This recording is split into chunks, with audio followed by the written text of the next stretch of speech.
Magandang buhay!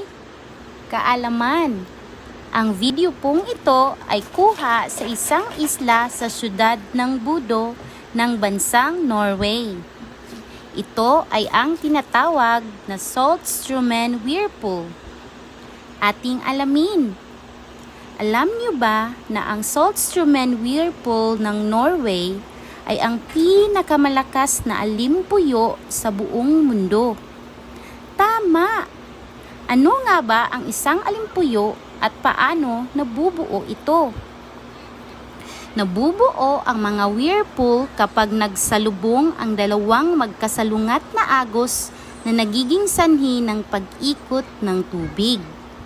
Ito ay maaaring mangyari kapag ang malakas na hangin ay nagdulot ng paglalakbay ng tubig sa iba't ibang direksyon.